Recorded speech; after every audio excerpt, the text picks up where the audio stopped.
Voilà, moi je vous souhaite la bienvenue, c'est tout. Sylvana est chargée de l'opération de la soirée et présentera nos deux intervenants. Peut-être une petite nuance comme ça à laquelle j'ai repensé pour les plus jeunes qui arrivent. En fait, historiquement, la première semaine d'accueil à l'école, elle était orientée vers des questions politiques, quoi, si on veut. Et ça, j'ai un peu oublié de le présenter avant-hier. Donc cette semaine d'accueil, elle est placée sous l'angle de la politique et de la politique dans son rapport plus ou moins direct avec l'architecture. Vous avez vu le, comment dire, le caractère presque manifeste des réflexions de Sébastien Marot. On va en avoir d'autres ce soir, plutôt sur la question des relations, du faire ensemble, du groupe, des communautés, etc., etc. Mais je n'en dirai pas plus, puisque je vais directement céder la parole à Sylvana, que là aussi, vous apprendrez à découvrir au fil de vos études, certainement. Voilà, directrice du laboratoire, professeur et HDR. Merci, merci Cédric. Bonjour à tous, bonjour à vous, surtout étudiants de la première année. J'essaie d'éviter la lumière. Merci d'être là. Je sais que vous avez eu une semaine assez chargée. Vous êtes jeune, vous pouvez supporter tout ça, mais quand même. Et je suis aussi ravie de voir qu'il y a quelques étudiants du master que je connais. Ça va être un moment de, c'est vrai, un défi, parce que quand on parle de politique, il faut un peu se concentrer, il faut être là, impliqué, pas seulement avec le corps, mais il faut y être réactif, parce qu'il y a deux interventions de deux intervenants qui sont très, très engagés, très motivés, mais après, il y a un moment de débat, donc il faut résister jusqu'à la fin, avec la concentration. Il y a un moment de débat où vous êtes tous invités avec vos questions, même pas questions forcément, mais vos remarques, vos pensées, c'est que tout ça vous sollicite. C'est très important pour nous d'avoir vos réactions, de vous entendre. Je dirais quelques mots sur les deux invités. L'un, vous le connaissez déjà parce qu'il est déjà venu à l'école, c'est le premier qui va intervenir, c'est Liven de Kauter. Je ne sais pas si j'ai bien prononcé ton nom. Ça va. Liven, il est philosophe, historien de l'art, écrivain et activiste. Il habite en Belgique, peut-être ailleurs, mais il va nous raconter s'il habite aussi ailleurs. Et ce qui nous intéresse, c'est que il est très engagé dans la question des biens communs. Et c'est pour ça qu'on a déjà eu des échanges à ces sujets. Et ce soir, il va parler des 4 conceptions fondamentales des communs. Donc vraiment, préparez vos carnets pour prendre des notes parce que je pense que déjà, cette première intervention va nous apprendre beaucoup, au moins au niveau du vocabulaire des communs, des notions principales des communs.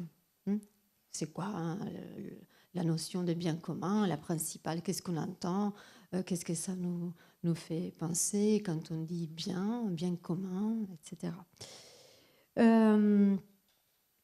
Normalement, il s'occupe de beaucoup de sujets qui concernent la question des communs, l'activisme, l'hétérotopie et évidemment la question assez large dans le périmètre des communs.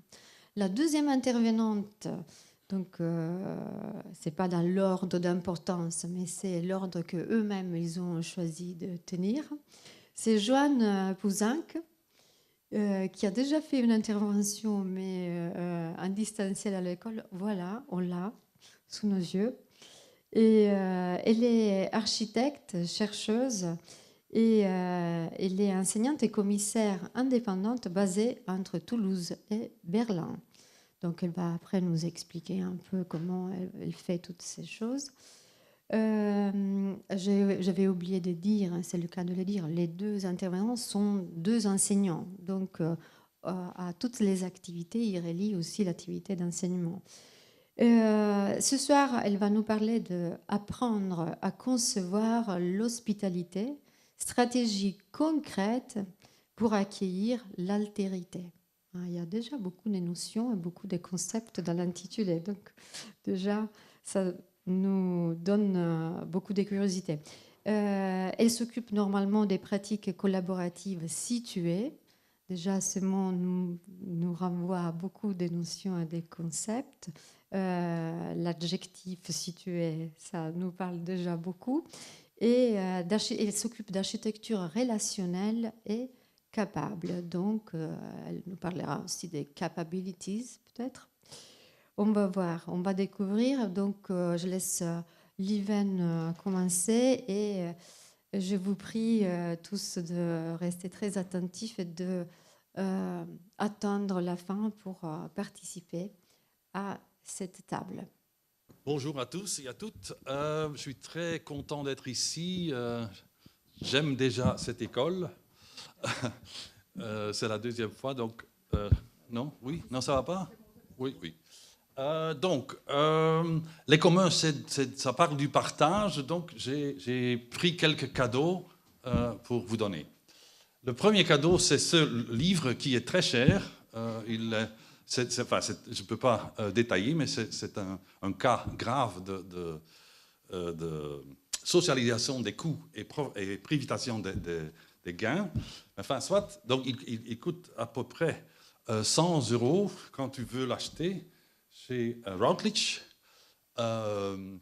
Mais je te le donne parce que je vous le donne parce que une instance un peu inconnue l'a squatté, l'a hacké. Donc voilà, vous tapez Heterotopia and the City, PDF, et vous l'avez. Voilà, premier cadeau. Et je crois que l'hétérotopie, peut-être on va avoir le temps, en parlant d'hospitalité, de parler un tout petit peu d'hétérotopie, parce que je crois que pour les architectes, le concept de Michel Foucault est très, très fertile. Puis, il y a cette trilogie que je veux vite vous présenter, The Capital Civilization of the City in the Age of Fear. Donc, c'est une trilogie sur les problèmes et les réactions, les possibilités de nouveaux milléniums, disons. Donc, ça parle de beaucoup, et beaucoup de politique aussi, de la ville, de la crise écologique, catastrophe permanente, etc. Anthropic Empire on the City of Man in the Age of Disaster, donc l'empire anthropique sur la cité, parce que c'est ça, le City of Man, dans l'âge de la catastrophe. Et je vais parler surtout d'un chapitre de ce bouquin pour en finir avec l'Anthropocène, et c'est sur l'activisme dans l'âge ou dans l'ère de l'effondrement.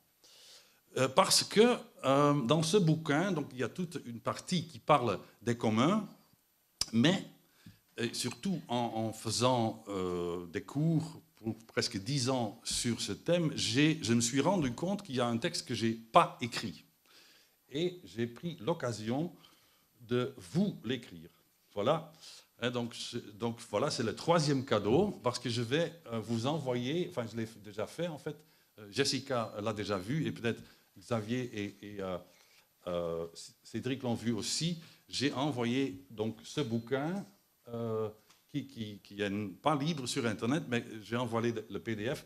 Donc sur une plateforme quelconque de l'école, on peut partager ce livre.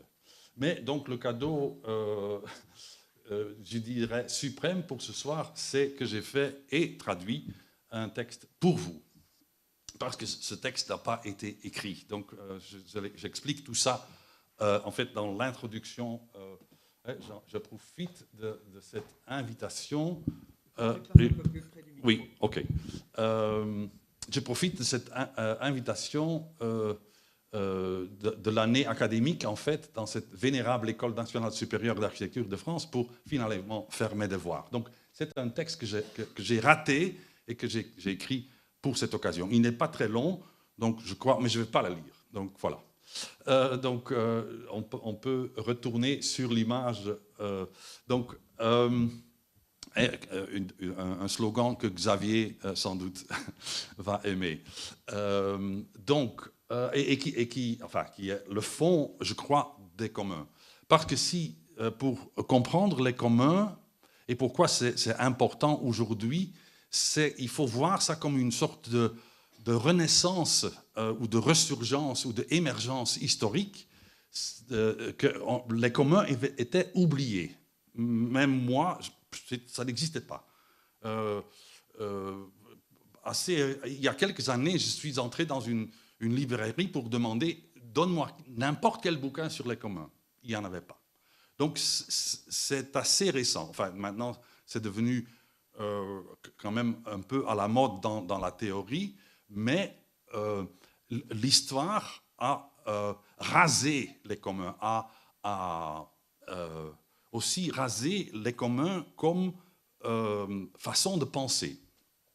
Et donc, c'est contre les privatisations néolibérales depuis les années 80 du siècle dernier que cette idée des communs est revenue. C'est aussi, évidemment, contre cette catastrophe écologique multiple qui,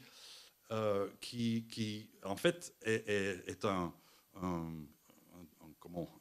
danger immédiat pour les communs les plus grands qu'on peut presque concevoir, presque concevoir, c'est la biosphère.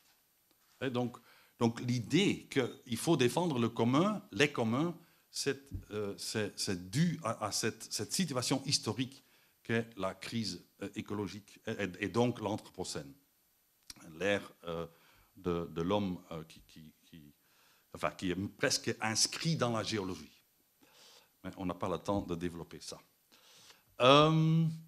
Et troisième élément, plus récent, 2008, crise gigantesque bancaire, et surtout en Grèce et en Espagne, mais je crois qu'un peu partout, les communs comme pratique d'auto-organisation ont été repris comme des cuisines collectives, comme des jardins urbains, etc., etc. Donc c'est une constellation historique, cette renaissance, cette redécouverte des communs qui sont très, très anciens, quelque part. Mais donc, pour clarifier c'est quoi les communs, j'ai fait une sorte de division didactique. Je crois que d'abord, il y a les communs dans le sens philosophique. Et ça devient très flou et très grand, très vite. C'est-à-dire, commun est tout ce qu'on a en commun, évidemment. Mon exemple presque favori pour commencer sur les communs, c'est la langue elle-même. C'est-à-dire, la langue est en commun. Il n'y a ni langue étatique, même si beaucoup d'États ont essayé ça, pensons à Orwell, le Newspeak de l'État totalitaire. Elle n'est ni privée. Wittgenstein disait, ça n'existe pas une langue privée. On ne peut pas privatiser le langage, même si on peut prendre des copyrights sur des noms, par exemple. Enfin, c'est toute une discussion en soi. Mais donc, cette découverte, si on veut, de cet exemple très net et très beau et très omniprésent du langage lui-même, c'est que le commun, on peut déjà le définir comme ce qui n'est ni privé ni public, mais commun. Donc en fait, c'est le tiers souvent, aussi en architecture, on oublie. C'est-à-dire, en architecture, et comme partout dans notre image du monde, il y a le public et le privé. Et ce qui n'est pas ni public ni privé, on essaye de dire semi-public ou semi-privé. Et avec ces deux catégories, tout est dit. Ben non. En fait, c'est presque faux. Mon deuxième exemple le prouve, notamment l'air. Donc, le langage et l'air ont quelque chose en commun parce que tu ne peux pas me comprendre sans air. Donc, c'est l'air qui transporte nos mots. L'air n'est ni contrôlé par l'État, n'est ni privatisé. C'est à toutes et à tous. Tout ce qui vit a besoin d'air. Autre exemple, pour moi, très, très beau, et souvent oublié aussi, c'est les océans. Les océans sont ni étatiques, sont ni contrôlés par les États, ni par les sociétés privées, évidemment. Par exemple, maintenant, les multinationales veulent exploiter les fonds de l'océan pour les nodules de manganèse. C'est toute une discussion et ça pourrait être une catastrophe écologique, une autre catastrophe écologique, en plus de toutes les catastrophes écologiques déjà. Donc, évidemment, il y a toujours des essais de privatiser et des essais de contrôler par les États. Mais seulement une sorte de législation internationale pourrait, et essaye de le faire d'ailleurs, pourrait gérer ces communs comme la biosphère qui est un peu, quand on ajoute air et océan, on a déjà une idée de cette grandeur massive des communs. On pourrait appeler ça les communs global, un peu anglais, Global Commons. En français, c'est plutôt commun mondial ou mondiaux. Moi, j'aime appeler ça aussi les communs universels, comme le langage. Ou même, on pourrait parler, mais c'est plus philosophique, de transcendantal. C'est-à-dire, on n'existerait pas comme espèce sans langage et sans biosphère. Et sans air non plus, d'ailleurs. Donc, voilà. Donc, conditions de possibilité, presque. Donc, les communs, c'est soudainement, au lieu de quelque chose d'oublié et de rasé de notre imagination et de notre vie et de notre image du monde, les communs deviennent presque tout. Le privé devient assez petit et l'étatique, l'État, le public, parce que moi, j'essaye le public, c'est l'étatique, c'est l'espace public, le transport public, c'est contrôlé par l'État. Donc c'est une signification évidemment très resserrée du mot public, mais enfin soit, res publica, donc c'est pas loin de la tradition. Et donc le commun est très grand. Cette nécessité de légiférer, de faire des lois sur le commun plus haut que l'État nous amène à notre deuxième concept, ou deuxième conception des communs. C'est les communs juridiques ou les communs légaux. C'est-à-dire, là, il faut revenir dans l'histoire, je crois. Les communs commencent quelque part, et c'est une découverte d'un historien activiste anglais, Peter Linebow, qui a écrit un magnifique livre de Magna Carta Manifesto. Je ne sais pas si c'est traduit en français, en fait, je n'ai pas vérifié. Très beau livre, et il scrutine l'histoire et il découvre que la Magna Carta, la grande charte de 1225, avait une appendice très important qui donnait aux communards, aux gens des communs, aux villageois, aux gens, même aux veuves, à tout le monde, mais il y avait des chapitres sur les veuves aussi. Donc c'était une sorte de sécurité sociale pour la forêt.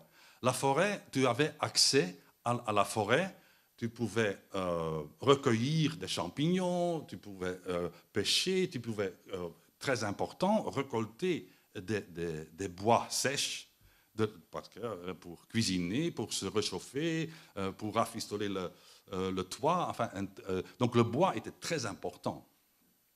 Il y avait deux choses défendues, c'est couper des arbres et chasser le gibier. Le gibier était le privilège des nobles. mais c'était stipulé, donc il y avait beaucoup de droits. Et donc, c'est très important de voir que pas tous les communs sont des coopératives. On en revient.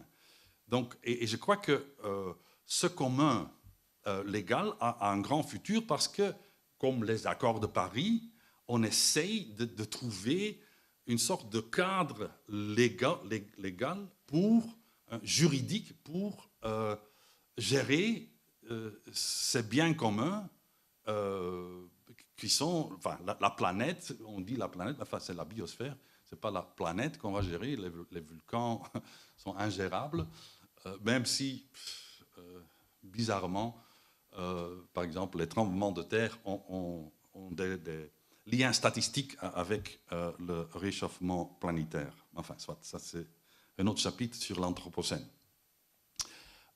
Donc, tout ça, c'est important pour comprendre les communs dans le sens juridique. En fait, les communs des villages, donc de common grounds, qui ont un peu fait le point qu'on peut toujours pointer, ça existait. Clapham Common à Londres, par exemple, il y a quelques petits dinosaures de ce truc qui existait. Les champs, non pas seulement les bois, mais les champs en commun. Et l'économie des subsistances. Les gens savaient survivre avec le bois et enfin, la forêt et les champs, leur common grounds, leur terre commune, sans devoir travailler pour gagner de l'argent. Donc, ils pouvaient subsister en dehors d'une économie monétaire. Très important dans l'analyse marxiste de la naissance du capitalisme, parce que c'est au commencement du XVIe siècle, et Thomas More en fait un bouquin, en fait, qu'on va raser les communs et on va faire les fameux enclosures, les enclos, on va fermer les communs, on va détruire des villages entiers pour l'élevage en masse des moutons pour l'industrie de la laine en Flandre. Et ce mouvement, c'est un double crime, selon Morus, très bien expliqué dans le premier livre de son bouquin très connu, publié en 1515. Et donc l'utopie de More était trop dangereux là. Et dans ce premier livre, il explique le double crime qui consiste dans... Donc on prend, souvent avec violence, les moyens de subsistance que représentaient les communs, et donc on barre la loi, si on veut, et par après, une fois que les gens n'ont rien pour manger, pour survivre, on va punir d'une façon terrible le vagabondage et le vol. Le vol était punissable comme peine capitale. J'étais pendu pour le vol. Donc et More, qui était juriste et qui se présente comme auteur, Under Sheriff of London, donc il se présente comme homme de la loi et il proteste contre ces lois criminelles et ces pratiques criminelles. Voilà. C'est très important donc de voir qu'il y a, après le concept philosophique, il y a le concept juridique ou légal. Et évidemment aussi de voir comment les communs ont été rasés par les enclos, par les privatisations. Troisième concept, je crois, conception, si on veut, des communs, c'est l'économique. Et c'est le plus connu. Elinor Ostrom, Donc, ça a 3 éléments, et c'est le plus commun des communs, si on veut. Donc, si on parle des communs, on a tendance de dire, voilà, si on veut comprendre c'est quoi un commun, c'est une coopérative, donc une communauté qui a quelque chose en commun, qui gère en commun. Les exemples de Elinor Ostrom, qui a eu le prix Nobel pour sa recherche sur les communs, en 2008 aussi d'ailleurs. Donc, c'est surtout, elle a étudié les systèmes d'irrigation, les fonds de pêche, on dit, fishing grounds.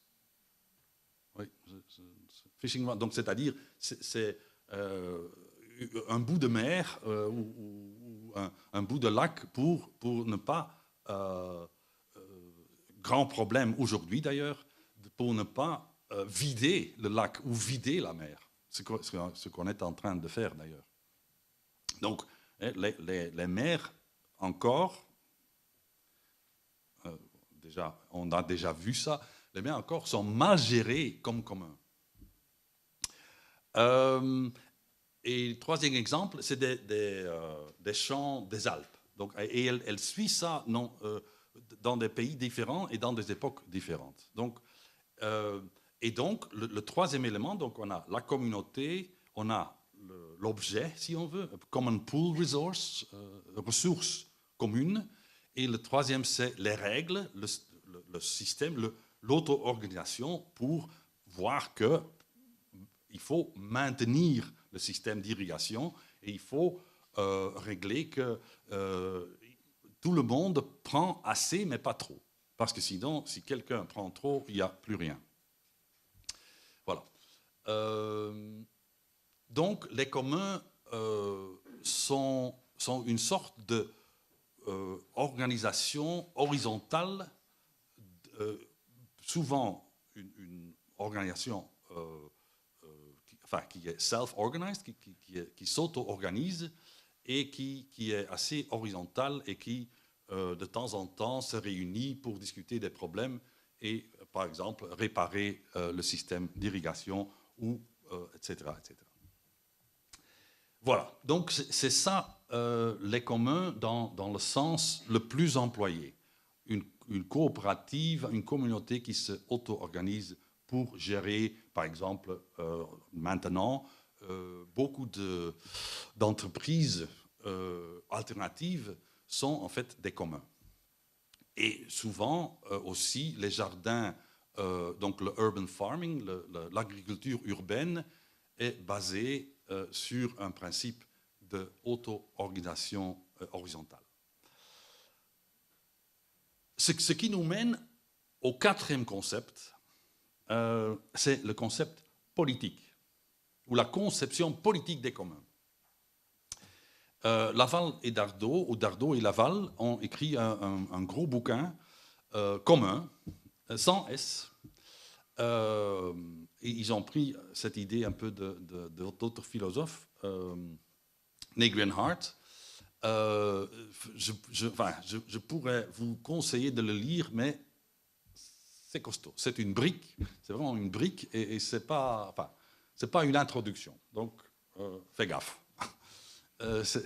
Mais c'est un très beau livre,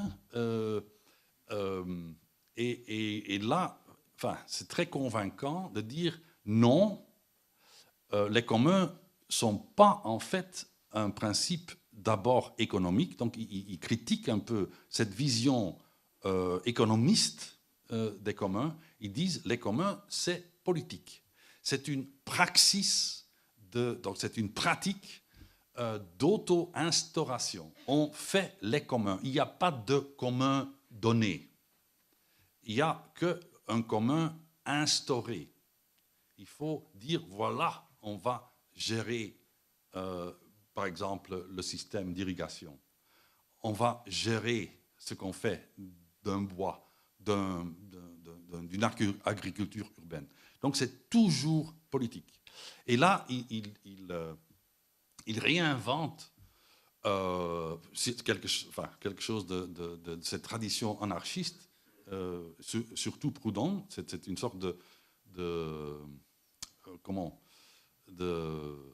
redécouverte de philosophe anarchiste Proudhon, le principe de mutualité. Et je crois que là aussi, on peut relire l'histoire, ce principe de mutualité, chez nous, et je crois que peut-être aussi en France, l'assurance des maladies s'appelle toujours mutualité. C'est aussi le cas en France? Oui. Non, oui. Mutualité.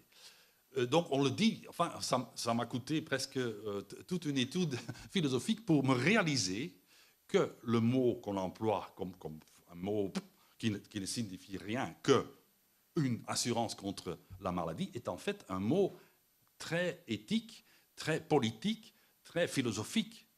Mutualité, c'est-à-dire donc les prolétaires, disons, des mines, des industries ont vu que dans ce capitalisme qui a rasé les moyens de subsistance, tomber malade était fatal. Tu perdais une main, tu étais malade, bah, too bad, tu vois, tu es viré. Donc tu as deux problèmes, tu es handicapé, tu es malade et tu es sans emploi. Donc, et cette mutualité, donc on a dit, si tout le monde paye, on fait une caisse commune et on peut, en cas d'urgence, et payer contre un docteur, on peut soigner les malades et on peut dédommager, si on veut, les chômeurs. Parce que tomber sans travail était pour quelqu'un qui ne peut pas aller à son jardin et cultiver son jardin pour avoir des patates et tout ça, c'est mortel. Et avoir une famille pour un prolétaire sans emploi était terrible. Et c'est un peu des histoires Dickens, mais c'est malheureusement la vraie histoire du capitalisme du 19e. Et c'est malheureusement aussi l'histoire du capitalisme du 21e. Enfin, ça c'est encore autre chose. Et donc cette mutualité est un principe politique qui a surgi du prolétariat industriel et qui a été repris par l'État-providence et qui est maintenant ça s'appelle sécurité sociale. Et si on ajoute à l'assurance maladie et le chômage, on a les pensions, évidemment, très proche de ma situation, qui était aussi pas inventée d'en haut, mais d'en bas. Oui. C'était le même système, c'était basé sur la mutualité. Et toujours en Belgique, en fait on veut le changer, mais j'espère que non, toujours en Belgique, le chômage est payé par les syndicats. C'est-à-dire cette historique est lisible dans le présent. Moi, j'ai eu, ça fait très longtemps, quand j'étais jeune, du chômage de mon syndicat. Tu vois. Donc c'est très important de voir que ce principe politique de mutualité n'est pas seulement un rêve anarchiste, mais est une vérité historique, politique, qui est le fondement, en fait, de toute notre sécurité sociale. Et évidemment, c'est ce fondement que le néolibéralisme et le nouveau capitalisme, avec cette nouvelle classe qui s'appelle le précariat, qui est sans cette assurance et sans cette sécurité sociale, veut abolir cette tradition. Voilà. Donc, 4 concepts philosophiques, juridiques, économiques et politiques. Parce que donc, pour Dardot et Laval, c'est cette auto-organisation qui est le fait primordial de l'idée des communs. Et donc, pour ça, ce n'est pas les communs comme un objet, mais c'est le commun comme pratique d'instauration. Voilà. Schéma didactique, à jamais, c'est la clarté dans l'obscurité, j'espère pour vous.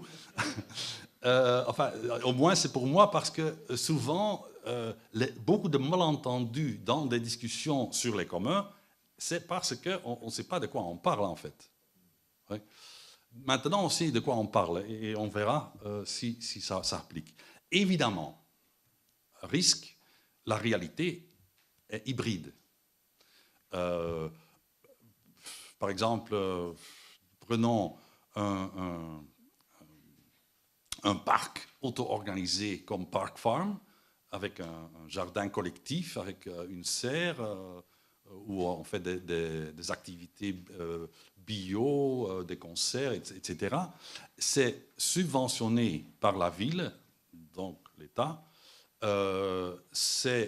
Oui, c'est une coopérative, mais il y a aussi dans ce biomarché, il y a des marchands de vins biologiques qui sont des initiatives privées. Tu vois, donc la réalité est hybride. Par exemple, un squat, difficile à dire, c'est économique. Oikos, on se fait une maison, et donc on se fait une économie, si on veut, de base, mais c'est aussi politique. On décide de briser le droit de propriété pour avoir un lieu et on s'auto-organise pour gérer cette affaire. Donc en réalité, souvent, l'économique et le politique sont deux façons de regarder la même chose.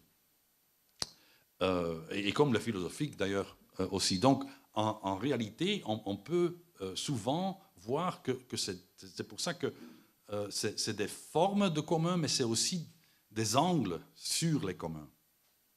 Voilà. Je crois que c'est clair et limpide, et on verra s'il y a des questions. Merci beaucoup.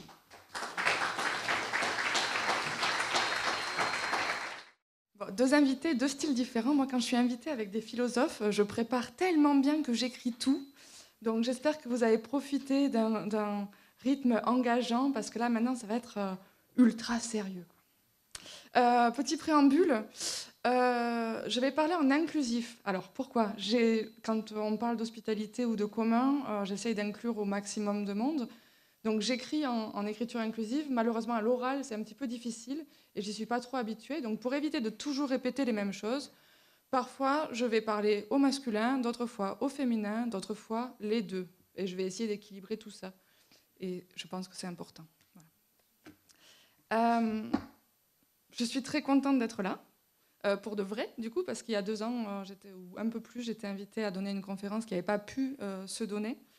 Mais aujourd'hui, c'est pour, du coup, un autre sujet, apprendre à concevoir l'hospitalité, stratégie concrète pour accueillir l'altérité. Donc, on va commencer directement. Peut-on concevoir l'hospitalité comme on conçoit un objet, comme une architecture ? Peut-on faire de l'hospitalité un projet ? Cette présentation, qui est intitulée donc « Apprendre à concevoir l'hospitalité », c'est un morceau de choisi de la thèse que j'ai eu le plaisir de soutenir cette année, qui elle-même était intitulée « Concevoir en commun ». Les communs, peut-être dans cette lecture, ils seront un petit peu ambigus, en fait. On va passer par les 4, et en fait, c'est à vous de dire exactement auxquels ils appartiennent. Bon. Moi, je ne sais pas trop. Basée à la fois sur mon expérience en tant qu'enseignante de conception à l'ENSA Toulouse et en tant que membre de Construct Lab, un réseau européen transdisciplinaire de conception-construction, agissant dans et pour ce que l'on appelle les communs, toutes les catégories, c'est-à-dire pour qualifier et ouvrir des espaces à destination de communautés habitantes déterminées, dans l'espoir de faire naître chez ces communautés l'envie d'en prendre soin et le désir de vivre ensemble. Cette thèse a permis d'identifier 7 qualités différentes, telles des repères pour proposer un cadre d'action pour des pédagogies expérimentales et collectives dans les écoles d'architecture. L'hospitalité est un de ces repères, tout comme le sont l'invitation, la confiance, l'habiter, la convivialité, la transformation et la performance. Mais revenons-en aujourd'hui juste à l'hospitalité. Les récentes illustrations de l'exercice démocratique en France, plus largement en Europe, orientent les désaccords autour de ce qui nous sépare, mettant l'altérité au cœur des débats. Alors qu'une majorité a tenté, non sans déboires et conséquences qu'on connaît, de faire nouveau front ensemble, l'autre partie de la population s'exerce à lister ce qui détermine l'autre, pour marquer la ligne entre elle, eux Et cet autre, ils construisent un programme hypothétique qui détermine les droits et les devoirs de celles et ceux qui, en fonction de leur particularité, se placent d'un côté ou de l'autre de cette frontière imaginaire. En nommant la précarité comme symptôme et l'altérité comme cause, la crise politique et sociétale actuelle n'est-elle pas finalement simplement une crise de l'hospitalité ? De quelle manière l'hospitalité peut-elle nous permettre de vivre ensemble ? Comment peut-on considérer le vivre ensemble comme une pratique collective de résistance nécessaire et durable ? Et au-delà de ce qui caractérise la frontière, il y a plein de questions, on va essayer de les prendre une par une après. Au-delà de ce qui caractérise la frontière, cet objet de toutes les polarisations idéologiques, qui a le pouvoir de déterminer à quoi ressemble la clé qui permet aux uns, aux unes comme aux autres de passer d'un côté à l'autre et de rendre in fine cette pseudo-frontière hospitalière ?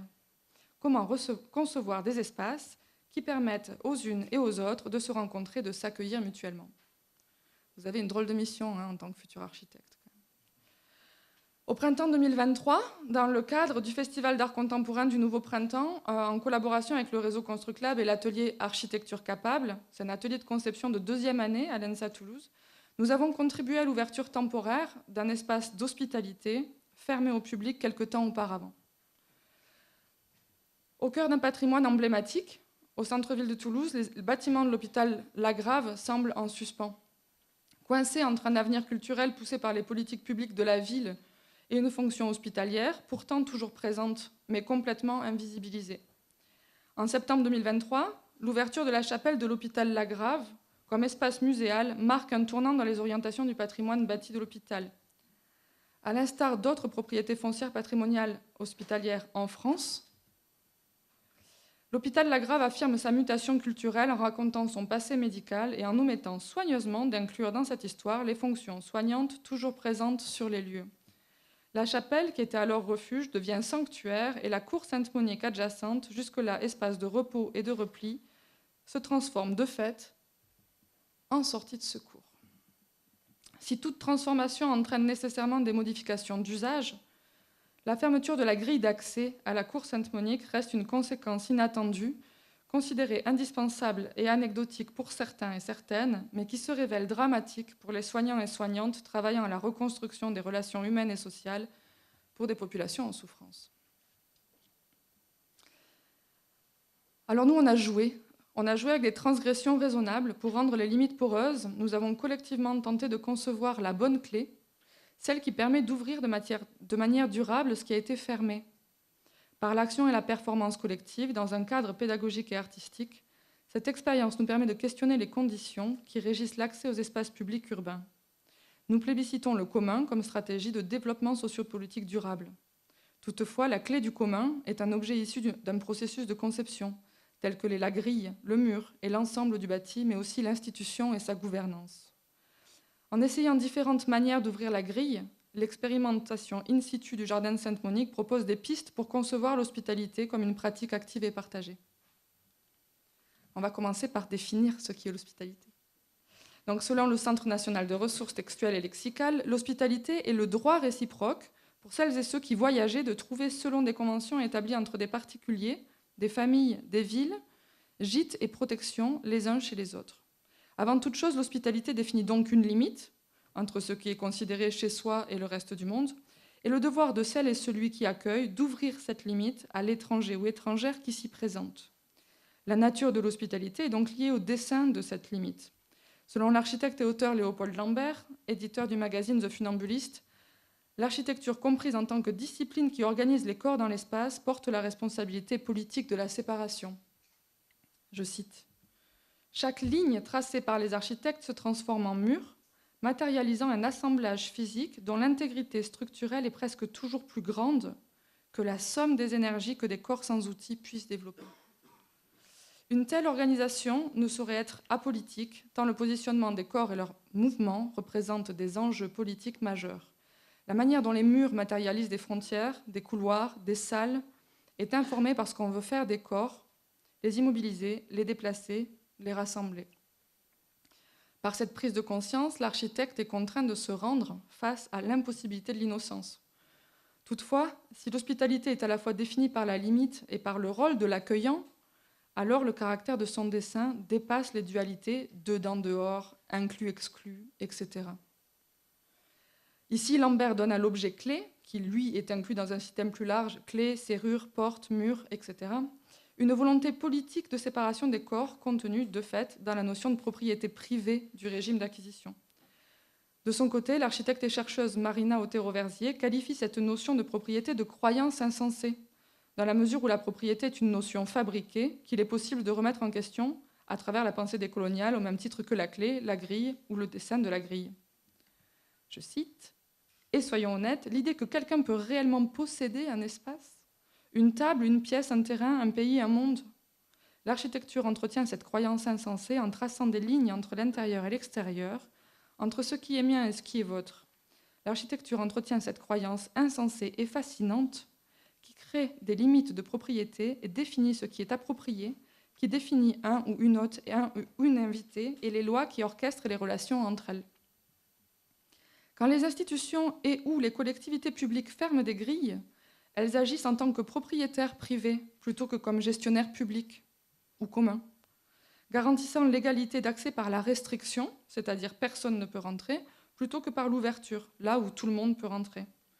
Bien qu'il soit possible de comprendre les raisons qui poussent les collectivités à fermer les portes, soyons honnêtes, ces raisons qu'on nomme souvent « questions de sécurité » sont généralement limitées au manque de moyens ou au manque de personnel. La proposition d'Otero-Versier va un peu plus loin. Pour déconstruire la limite, elle déconstruit la propriété et l'idée intrinsèque qu'il est même possible de posséder un espace donné. En revanche, si la propriété impose la responsabilité, est-il possible de prendre la responsabilité d'ouvrir ou fermer une limite qui ne nous appartient pas ? Faut-il qu'elle n'appartienne à personne ou au contraire potentiellement à tout le monde ? Qui est donc cet hôte hospitalier capable d'accueillir dans un espace qui ne lui appartient pas ? Nous nous sommes alors demandé s'il était possible de décoloniser la propriété. Alors, c'est un gros mot. Je pense que vous alliez y être confrontés à plusieurs reprises dans vos études. Nous proposons de le faire en utilisant l'ambiguïté du mot « hôte ». La langue anglaise propose une distinction claire entre l'hôte, host, et l'invité, guest, alors que le host anglais désigne uniquement la personne qui reçoit, celle qui accueille. Son origine française contient toute l'ambiguïté qui nous permet ici de traverser conceptuellement la limite de propriété. Dans le dictionnaire historique de la langue française, Alain Rey nous éclaire sur l'ambivalence de ce mot « hôte ». Issu de la même racine latine « hostire », si on suit le fil.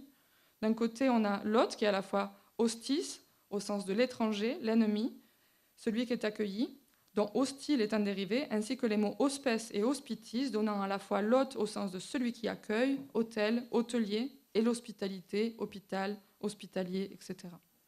Un hôte ou une hôtesse est donc à la fois celle ou celui qui ouvre la porte et celle ou celui qui la traverse, celle ou celui qui vient d'ici et celle ou celui qui vient d'ailleurs. On va rajouter une couche avec Derrida. Notez les noms quelque part, vous y reviendrez peut-être plus tard. Il propose de différencier d'un côté l'hospitalité conditionnelle, celle qui est conditionnée par une invitation, de l'hospitalité inconditionnelle, celle qui est conditionnée par ce qu'il nomme la visitation, c'est-à-dire qu'elle est possible grâce à la porte que l'hôte, celui qui accueille, aurait laissée ouverte. En conditionnant l'hospitalité sur la question de la qualité de la limite, ouverte ou fermée, Derrida fait ainsi la différence entre l'hôte accueillant, actif, en contrôle, qui décide d'inviter ou d'ouvrir, et l'hôte qui est invité, passif, dont les choix sont limités, celui qui répond à l'invitation ou qui pousse la porte. Cependant, peut-être faut-il dans un premier temps questionner ce pouvoir que l'on donne à l'hôtesse. Comment le rôle de l'hôtesse est-il attribué? Et si l'on associe généralement la fonction hôte à la notion de propriété, en quoi les communs nous encouragent-ils à décoloniser cette figure de l'hôte? L'architecte et chercheuse Sandy Hilal propose une relecture critique de Derrida du point de vue de la pensée coloniale. Et si pour exister, l'hospitalité inconditionnelle permettait de cesser de faire la distinction entre celui qui accueille et celui qui est invité, soit en français, qu'il n'y ait plus ni hôte, ni hôte. Je cite, « L'hospitalité est toujours une question de survie, mais elle ne peut pas être garantie simplement en étant une bonne invitée ou un bon hôte. L'hospitalité est une pratique quotidienne. Elle se prolonge bien au-delà du 3e jour. Nous devons décoloniser notre compréhension de l'hospitalité et veiller à ce que chacune ait le droit d'accueillir. » Peut-on alors donner une forme à une hospitalité inconditionnelle où nous aurions tout le droit d'accueillir? Malgré la portée théorique de la pensée décoloniale, nous obligeons à regarder aujourd'hui la relation entre hôtesse d'une manière apaisée, Marc Viglé revient sur la notion d'hospitalité à travers une proposition de relecture d'un projet que j'apprécie beaucoup, qui s'appelle New Babylon, projet de Constant Nieuwenhuis, je ne sais pas si je dis bien son nom, comme travail de définition et de recherche d'une hospitalité radicale. Je ne dis pas du tout bien son nom? Pas du tout. C'est pas facile. Je n'essaye pas, je l'appellerai Constant. Voilà. Marc Viglé dit, l'hospitalité est une véritable ouverture vers l'étranger qui accepte le risque que constitue l'autre. Des personnes, des actions et des idées qui sont différentes, peu familières, changeantes, déroutantes ou inconnues. Ce risque de l'autre apporte la possibilité de la compagnie, de la discussion, du jeu, du plaisir, de l'affection, de l'amitié, de l'éducation, du partage et de la solidarité, mais aussi la possibilité, voire l'inévitabilité de l'antagonisme et de la violence. La ville de New Babylon naît de la rencontre de Constant avec le mouvement de l'international situationniste et particulièrement avec Guy Debord. Pendant plus de 16 années, l'artiste Constant façonne, décrit, modélise et dessine New Babylon. Il s'obstine alors à définir New Babylon comme espace utopique d'une société imaginaire, pas nécessairement à venir, une société qu'il considère déjà là, dont l'habitant principal est l'homo ludens de Johann Huizinga, je ne sais pas ça non plus si je le dis bien, je ne pense pas, c'est-à-dire l'humain qui a cessé de travailler ou de se divertir pour ne faire que jouer et ainsi apprendre. Je cite, « À New Babylon, l'environnement bâti est flexible et transformable par ses habitants selon leurs souhaits et ou leurs besoins au quotidien, résultant en communication, négociation, consensus ou conflit afin de déplacer chaque limite et ainsi modifier en même temps que son propre espace, celui de l'autre. Les habitantes sont des exploratrices ludiques d'un environnement en perpétuel mouvement, nécessitant des collaborations quotidiennes à travers la reconfiguration de la vie sociale en jeu architectural. » En 1974, Constant a fait le tour de New Babylon et estime qu'il a déjà tout raconté. La dernière représentation que Constant en fait présente le plan pour un labyrinthe de portes. Bon, je ne vais pas dire le titre, impossible. À l'exposition au Gemeentemuseum, là non plus. Selon Viglé, l'architecture de l'hospitalité n'apparaît donc que pour être défaite ou par le biais d'une défaite. Elle tente de défaire sa propre autorité en supprimant autant de contraintes que possible afin d'offrir l'accueil le plus large et le plus profond, mais elle veut être défaite encore et encore par les personnes, les actions et les idées qu'elle accueille. L'architecture de l'hospitalité n'est jamais simple ou statique, c'est un travail incessant de déconstruction. L'homo ludens de New Babylon coexiste avec son environnement et il évolue dans un milieu où elle s'efforce sans relâche de flouter la rigidité des limites construites. Si l'autorité répressive de l'architecture provient du tracé et du maintien des lignes, Constant pense à toutes les façons dont les lignes peuvent être brisées, brouillées, dissoutes, déplacées ou même occupées et subverties depuis l'intérieur. Pour cela, Constant engage l'homo ludens à réinterpréter son environnement en faisant l'exercice de la conception en pratique, c'est-à-dire à donner du sens aux objets et aux relations qu'elles génèrent par l'activation de ces systèmes, par leur mise en mouvement. Et pour citer à nouveau Viglé, nous ne voyons ni porte, ni façade, ni fenêtre, ni plafond, ni mur, ni pièces, ni matériaux, ni détails, ni plomberie, ni interrupteur, ni éclairage, ni robinet, ni tuyau, ni mobilier, ni équipement, ni stockage. Constant représente la promesse de l'architecture plutôt que sa mécanique. Si Constant ne représente aucun système mécanique ou autre système connu, Viglé fait remarquer qu'il introduit en revanche l'humain dans ses multiples représentations de cette ville-monde. New Babylon étant un environnement continuellement en mouvement, Constant évoque l'habitante par l'évocation de sa présence. Des ombres, des lignes floues, des traces, etc. New Babylon n'entend pas dicter de quelle manière on doit y vivre en figeant par l'image une situation plutôt qu'une autre. Je cite, « Ce n'est pas par hasard que des figures humaines ont commencé à apparaître dans les images de New Babylon, lorsque Constant a commencé à isoler ses plans minces en 1962, allant même jusqu'à coudre des lignes courbes entre elles comme les trajectoires des mouvements humains ou de flux d'énergie, comme pour fournir des diagrammes de ce que pourrait être la vie dans le nouvel espace. » Nous voyons de nombreux parallèles entre la pensée de Constant, illustrée par New Babylon, et les réalisations des collectifs et des pratiques collaboratives contemporaines, notamment dans la proposition politique de flouter les limites par l'interprétation d'une situation, mais aussi d'expérimenter dans le réel les conditions néo-babyloniennes d'hospitalité inconditionnelle, où il y a, je répète, du coup, ni porte, ni façade, ni fenêtre, ni plafond, ni mur, ni pièces, ni matériaux, ni détails, ni plomberie, ni interrupteur, ni éclairage, ni robinet, ni tuyau, ni mobilier, ni équipement, ni stockage, et je rajoute, ni propriété privée, ni travail, ni loisir, mais où le sol est haut, le mur est mou, la clé est plante, la pièce est ouverte et le plafond est ciel. Quelle promesse! Après avoir fait le tour d'un monde imaginaire où les limites n'existent que pour être constamment négociées et déplacées, je vous propose de revenir à notre terrain plus petit et plus concret en 2023 à Toulouse, dans le jardin de Sainte-Monique. Là, afin de créer les conditions d'hospitalité inconditionnelle et radicale, nous avons fait plusieurs hypothèses simples que nous avons expérimentées sur le terrain. Ces hypothèses ne relèvent pas de nouvelles inventions sociotechniques complexes ou d'objets technologiques spécifiques. Elles reposent sur le constat suivant.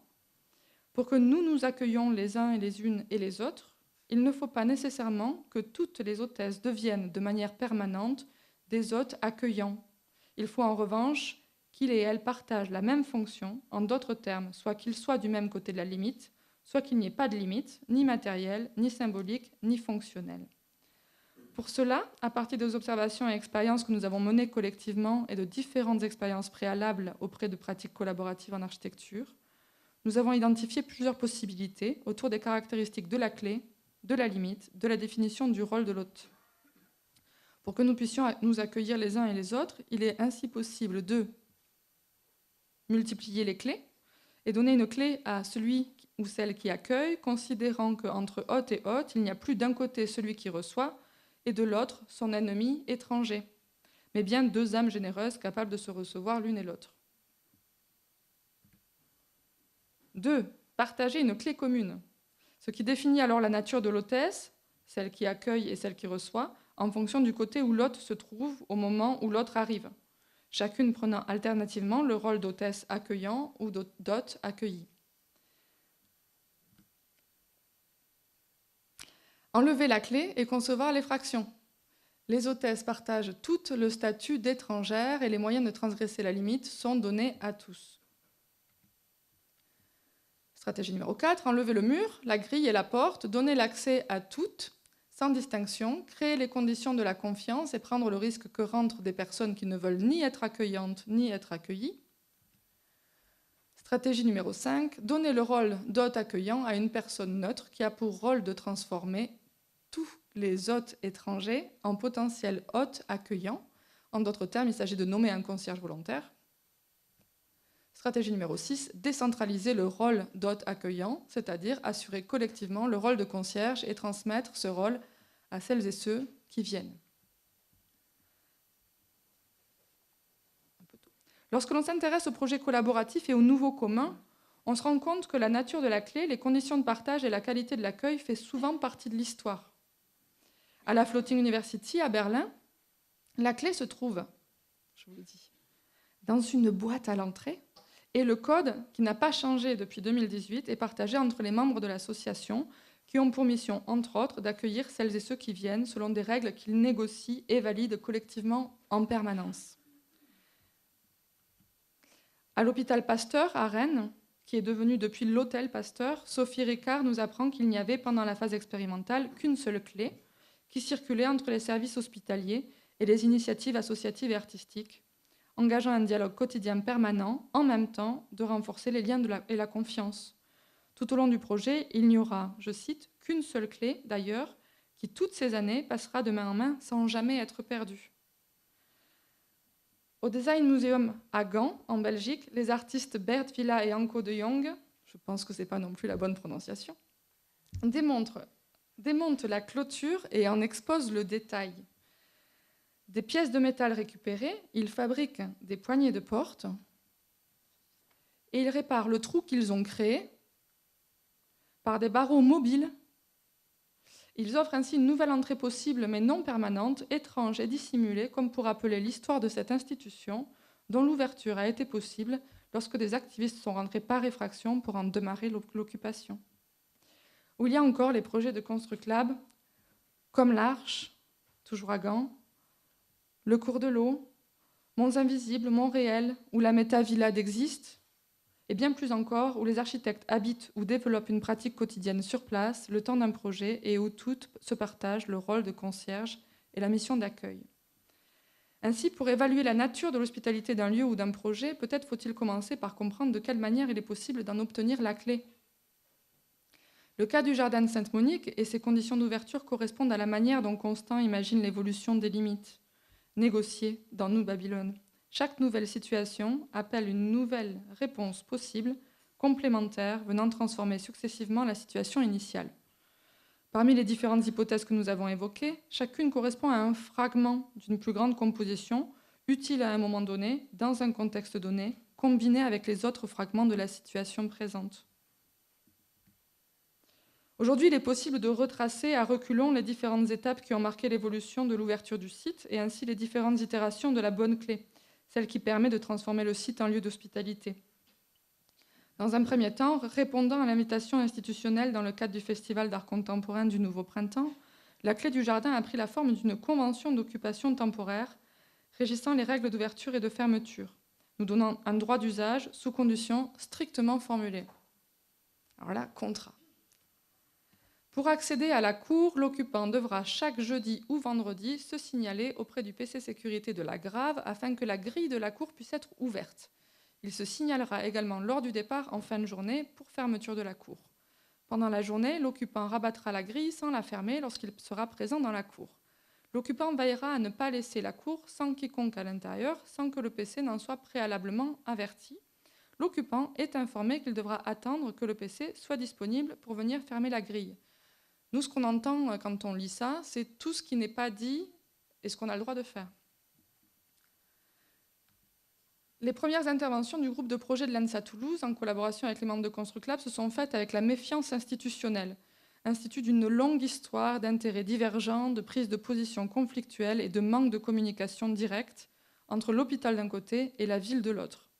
Toutefois, malgré cette méfiance et la volonté de l'hôpital de laisser les grilles fermées, la proposition de jardin vivant comme proposition artistique implique entre les lignes la présence quasi quotidienne du groupe sur site en tant que soignant et soignante des plantes. Plus loin, dans cette même convention, une autre ligne permet dès la signature d'assouplir les conditions d'ouverture du site, parce qu'elle est contradictoire. L'occupant pourra accéder à la cour Sainte-Monique en dehors des vendredis afin de procéder à l'entretien des espaces et des plantations. Merci, contrat. En février 2023, la co-construction de la serre et des équipements nécessaires à la réalisation de l'atelier hors les murs ont permis de débuter les semis dès le début du mois de mars. Notre présence régulière sur site nous a permis de tisser des liens d'un côté avec les agents de sécurité, détentrices des clés de la grille, et de l'autre avec les soignants et soignantes et les soignés de l'hôpital, notamment les services du centre médico-psychiatrique, de la PAS, c'est la permanence d'accès aux soins de santé, du XAPA, centre de soins en accompagnement et prévention en addictologie, et de la halte santé. Au fur et à mesure, nous avons compris les rythmes thérapeutiques des différents acteurs du site. Par notre présence, nous pouvions leur proposer l'accès à cet espace privilégié selon un calendrier régulier, leur permettant d'envisager des rencontres thérapeutiques avec certains de leurs patients et patientes. En notre absence, ils pouvaient profiter du jardin grille fermée sans devoir gérer l'accueil et l'hospitalité et se concentrer seulement sur la relation thérapeutique. Là, j'aurais dû avancer plus vite. Ce sont des images des différentes actions qu'on a fait avec les secondes années sur site.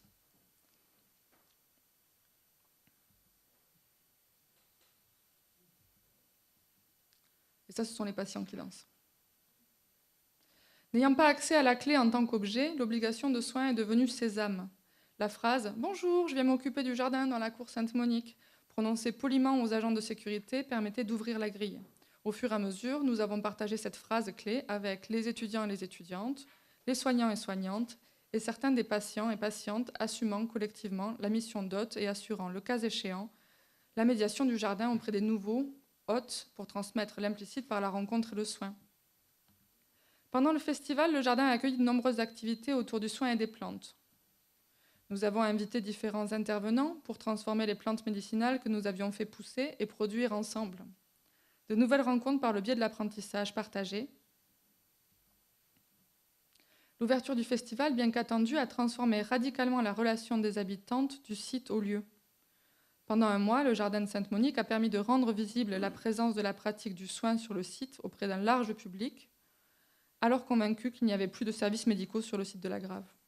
En conséquence, les hôtesses du jardin, pendant le semestre, se sont écartées momentanément, en attendant que le jardin redevienne un endroit calme et serein dans lequel, peut-être, elles pourraient s'accueillir les unes les autres. En complicité avec les services soignants, nous avons réussi à prolonger les infrastructures au-delà de la Convention. Le jardin a été intégré dans leurs pratiques thérapeutiques et le personnel s'est engagé à en prendre soin. À terme, seules les plantations et mobiliers ont été pérennisés et la grille s'est définitivement refermée, mais seulement au public.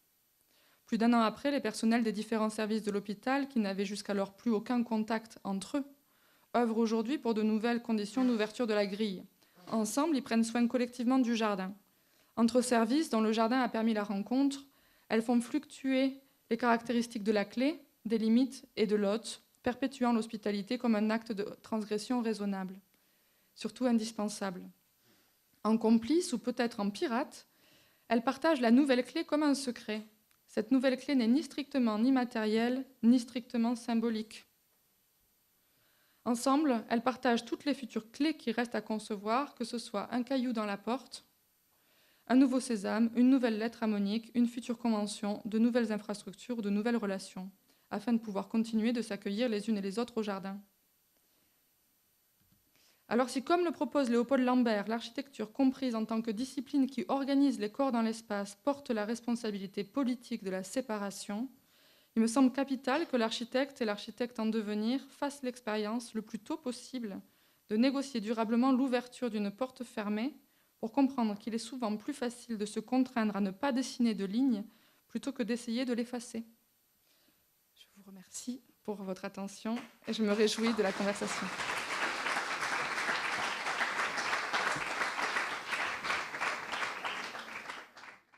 D'abord, faire un résumé pour tisser le lien entre ces deux interventions.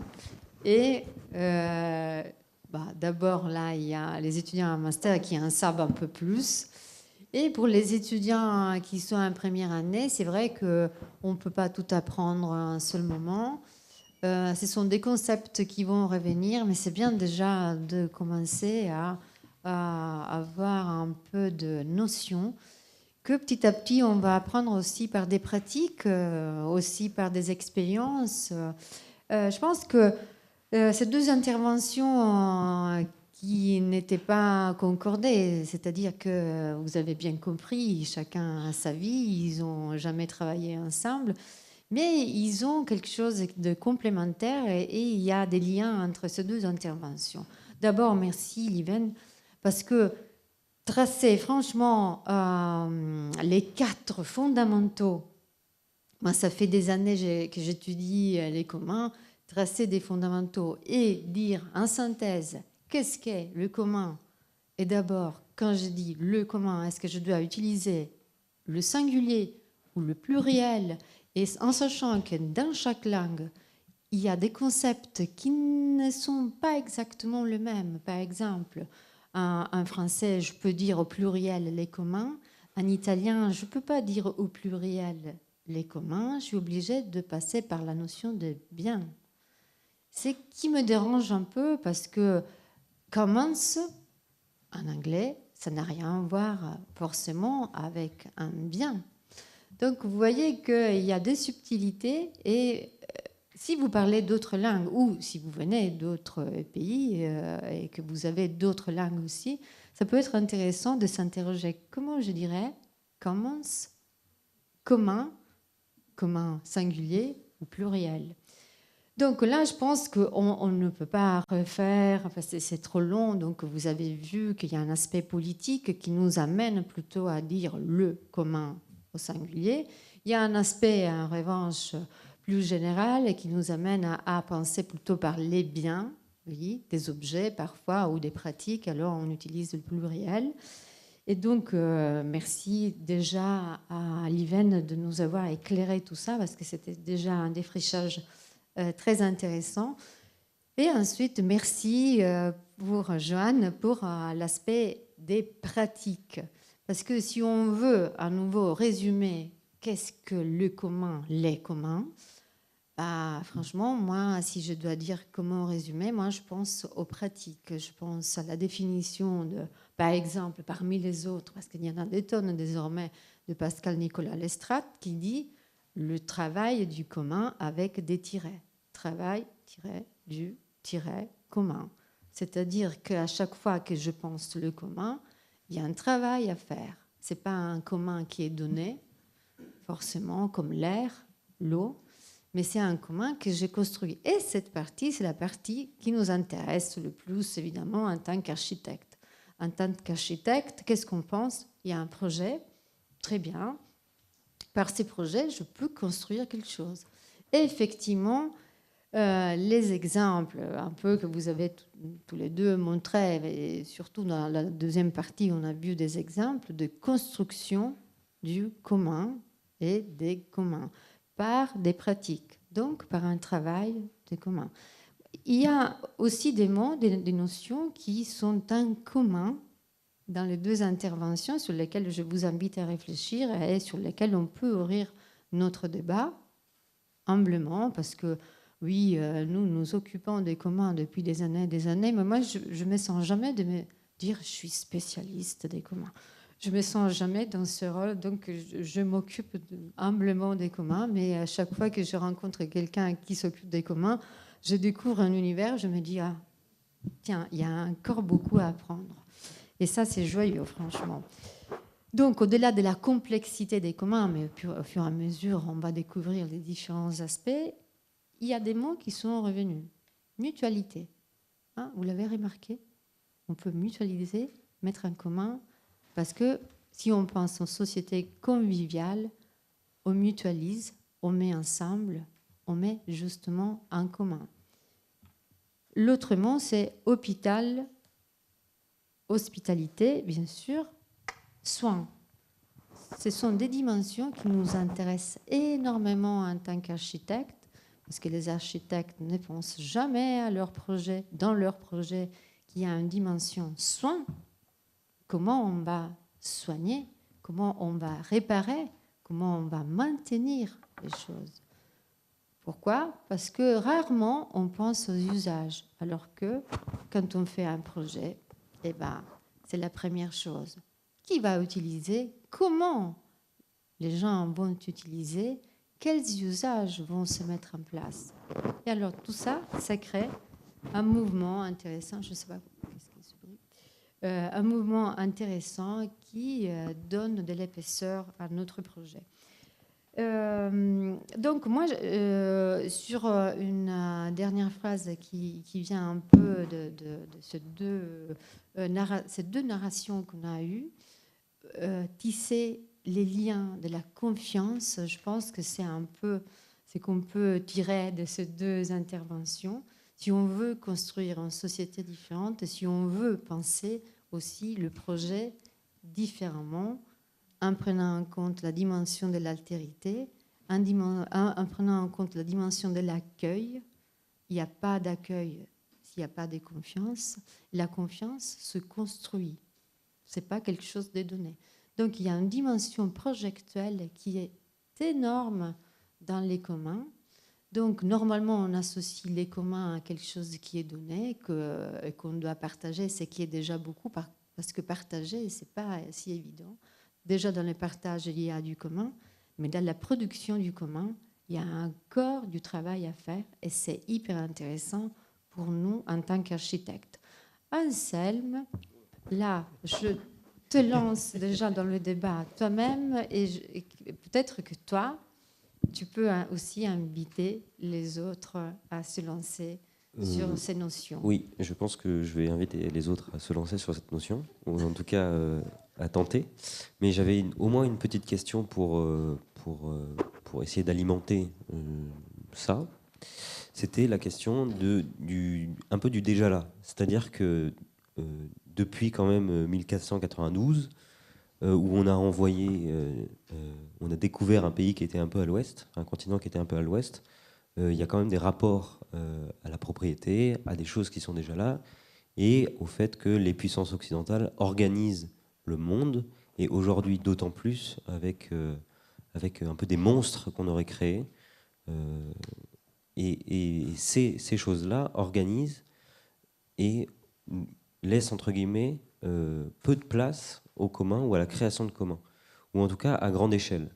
Et la question du coup qui suit, c'est qu'est-ce qu'on fait quand même de l'état actuel du monde pour se battre contre lui avec la notion des communs qui peut elle aussi être pervertie et qui n'est pas, on va dire, un outil magique qu'on lancerait pour dire voilà, si on fait des communs, on va renverser l'ordre écocidaire en cours. Je ne sais pas si la question est claire. Petite question. Oui, toute petite question. Oui, non. Enfin, c'est une vraie question. C'est-à-dire,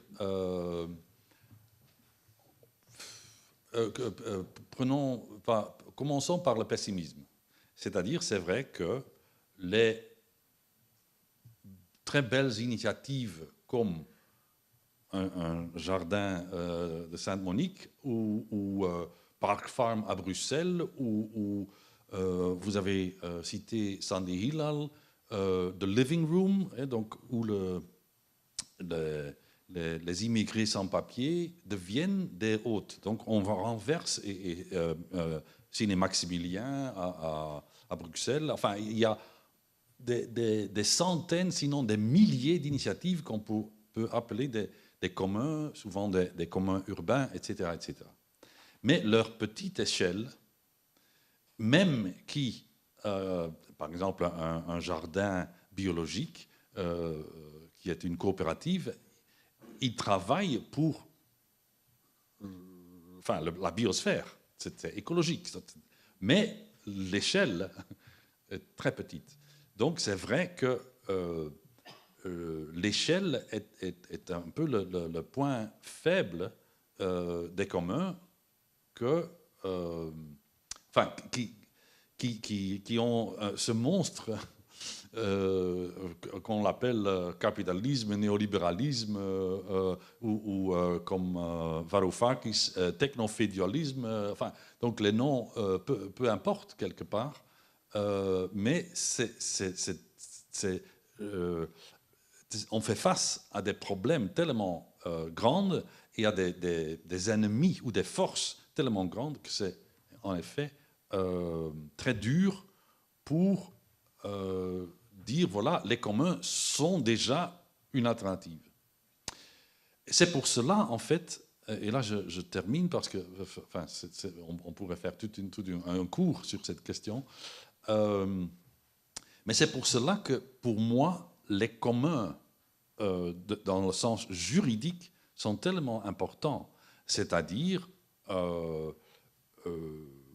le GIEC, il est envoyé par des États, mais le GIEC essaye, pour l'instant un peu vainement, pousser une décision commune à l'échelle globale pour protéger la biosphère. Et donc, je crois que concevoir... pour moi, c'était une raison de faire distinction entre ces catégories ou ces approches des communs ou du commun pour dire il ne faut pas seulement regarder les communs au sens plus économique, plus concret, plus coopératif du terme. C'est-à-dire défendre les communs planétaires, c'est aussi entrer dans la lutte pour les communs. Donc le GIEC, pour moi, c'est une instance très importante dans la lutte pour les communs. Je voulais juste compléter parce que c'est une question qui nous intrigue énormément. Je pense que la clé pourrait être de ne pas penser avec la même logique du capital, c'est-à-dire, si je pense contraster l'économie, surtout l'économie souveraine nationale et globale telle qu'elle se présente aujourd'hui, avec la même logique, ça n'a pas de sens. Je pense que l'avantage des communs et aussi leur succès est dû au fait que ce n'est pas tant dans la question du micro, qui est de toute évidence, mais c'est dans la pluralité. Non seulement d'un point de vue philosophique, c'est-à-dire la multitude, la multiplicité, l'altérité, etc., mais vraiment sur l'effet d'avoir dit les économies. Ça n'existe plus pour les communs, l'idée, le concept d'économie est donc une seule manière d'imaginer l'économie globale, mais les économies qu'on appelle évidemment alternatives forcément, parce qu'elles sont alternatives à cette solution unique, qui est le capitalisme, et qui se contrapose parce qu'elles instaurent, elles instituent, pour utiliser un verbe cher à Dardo et Laval, elles sont instituantes dans le sens qu'elles peuvent, même juridiquement, s'imposer selon des critères différents, et s'imposer pas dans le sens d'une prévarication, mais dans le sens d'une forme de résistance, parce qu'on est dans ce cadre, évidemment, de résistance. Donc moi, je ne le verrais pas comme une faiblesse des communs, mais comme une force des communs, et le fait que de plus en plus les gens se passionnent, se cultivent et veulent en savoir plus sur les communs, ça veut dire que c'est une force, c'est un mouvement qui va s'élargir et qui va gagner en puissance de plus en plus. Si on pense à l'histoire du capitalisme et à l'histoire des communs, qui est toute récente, parce que les financements sur les common studies, ça arrive dans les années 90, et la puissance que les communs ont aujourd'hui, franchement, il y a une accélération assez surprenante. Ouais, je vais juste essayer parce que si je comprends bien la question, c'est quelle est la solution face à un déséquilibre qu'on connaît, face à la masse capitaliste et la petitesse des communs tels qu'on les connaît aujourd'hui. Déjà, ils se multiplient très vite. Alors peut-être qu'ils ne se multiplient pas en réalité, peut-être qu'ils ont toujours été là, mais que maintenant on les regarde différemment, on les médiatise, il y a du traitement graphique, ça devient un peu sexy, on a tous envie d'y participer. Bon, et c'est ce que vous n'avez pas vu forcément dans les images, c'est qu'en fait, c'est drôle, en fait, on s'amuse bien, voilà, et ça c'est assez attirant, donc on a quand même envie d'en faire partie. C'est la question de réseau, en fait, c'est-à-dire qu'on peut... ça ne fonctionne pas de la même manière. Ce ne sera jamais une grande masse unique qui a une même idée, tous la même, tous d'accord, et qui avance de front, comme le capitalisme a pu l'être d'autre côté. Donc, c'est pas, les communs ne vont pas grappiller, a priori, des énormes territoires. Par contre, ça va être des petites choses, des petites communautés, de plus en plus de villages, peut-être, des petites alternatives, et que... À mon avis, il faut en faire l'expérience. C'est-à-dire sans en faire l'expérience, on peut regarder dans des bouquins comment c'est, on peut essayer de se dire, tiens, j'imagine que ça peut être comme ça, mais en fait, c'est une proposition de vie radicalement différente. Donc à partir de là, je pense que ça peut coloniser au fur et à mesure. Autre chose, un autre indice qui me dit que peut-être ça a une force, moi je pense que ça a une vraie force, c'est que en fait, c'est très vieux, et il y a eu des initiatives, et il y en a eu plusieurs, et elles étaient tellement dangereuses qu'on les a fait taire assez fortement, parce qu'il y a toujours eu des interdictions et des choses qui ont été très radicales en opposition au commun. Je pense notamment au Commonwealth en Angleterre, je pense à San Francisco en 1966 avec les Diggers, je pense à tout ce qui a été des initiatives résistantes ou activistes qui ont pris en fait énormément d'ampleur très vite et qu'il a fallu arrêter aussi assez rapidement. Donc, qu'est-ce qui va faire qu'on va pouvoir peut-être aller à l'équilibre? Je pense qu'on n'a pas le choix. En fait, il faut qu'on ait une multiplicité de réponses en même temps et surtout arrêter de penser qu'il y a d'un côté les méchants et de l'autre côté les gentils. Voilà. Est-ce qu'il y a quelqu'un qui veut réagir par rapport à ça? Ou qui a même des questions par rapport à ça, ou autre chose, ou qui veut dire ce qu'il pense aussi, c'est très important.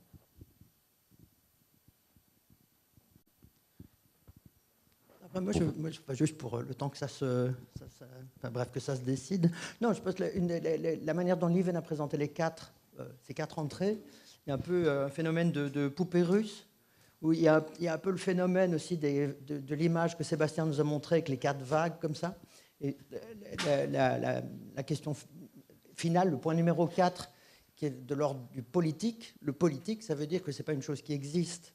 C'est pas la question de la chose, mais c'est la question de la décision. Et la décision, c'est la question du choix, c'est la question d'avoir le courage de prendre ce choix éventuellement. Et je trouve, pour répondre un peu à ta question, qui est, oui, comment on fait? Moi, je ne sais pas comment on fait non plus. Enfin, il n'y a pas de solution, mais il y a une clé. Pour reprendre une autre hypothèse, la clé, c'est de dire que c'est un choix. Et l'enjeu politique, c'est la question du choix, en fait. Ça me paraît un peu interpellant de ce que, enfin voilà, pour réagir un peu comme ça, quoi.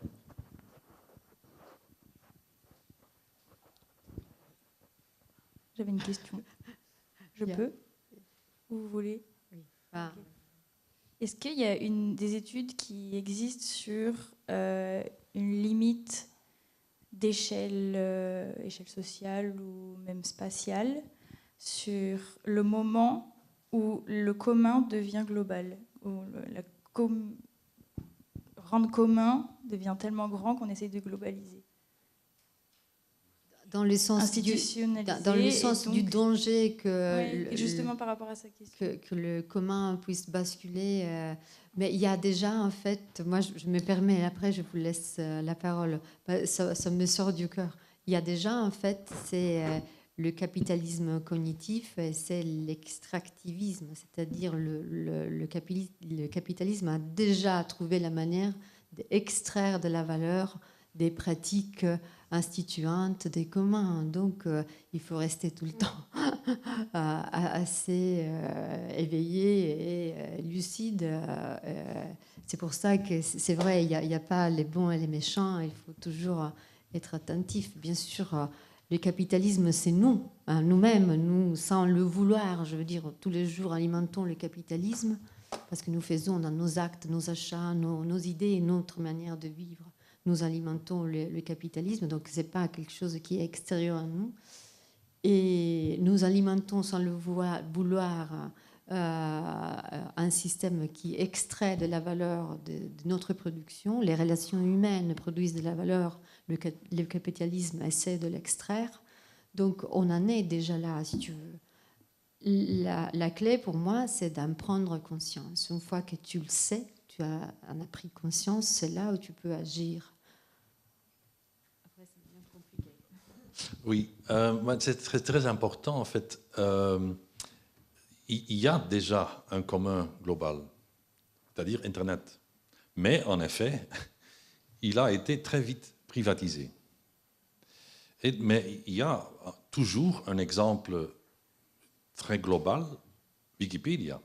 Wikipédia n'est ni étatique et n'est ni privé. Ce n'est pas basé sur des principes de profit. C'est vraiment une communauté digitale qui, dans, je ne sais pas, 83 langues ou quelque chose comme ça, rassemble et maintient toutes les connaissances possibles. Et je crois que souvent on dit oui, mais Wikipédia, oui, mais tout le monde emploie, je crois, Wikipédia. Tu as oublié le titre d'un film, tu vérifies, ah oui, c'est... Voilà. Donc on emploie Wikipédia. Donc c'est un commun global. Donc, enfin, ce n'est pas la réponse de comment on va sauver le monde, mais c'est un très bel exemple que dans le digital, au moins, un commun peut réellement exister et fonctionner d'une façon planétaire.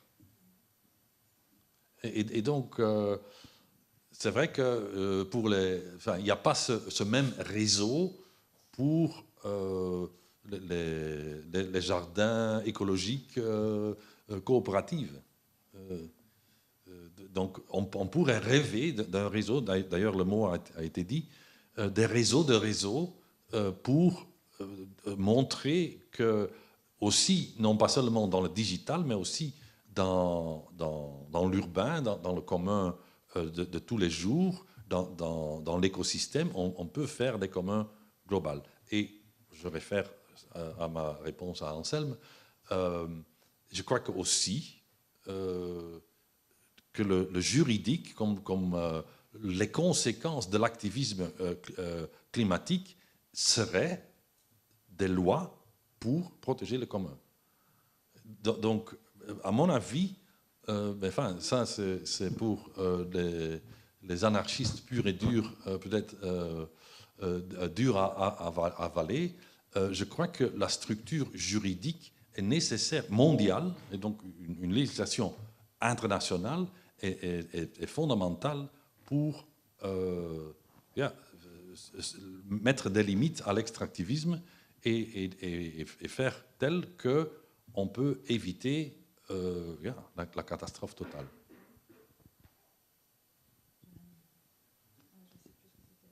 Si, c'est encore une question d'échelle, c'est ça. Question de global. Le commun, donc, tu parles d'Internet comme étant le commun global, mais de la même manière, je pense que des pratiques communes, il y en a partout. En fait, c'est peut-être plus naturel d'avoir des pratiques communes ou pratiques du commun que d'avoir des pratiques individualistes, finalement, dans la réalité. Quand on n'a pas les moyens, quand on doit se construire une maison et qu'on est tout seul sur une île à la Robinson Crusoe, on est content qu'il y ait un pote qui soit là pour la construire avec nous parce que le bois, c'est trop lourd. Voilà.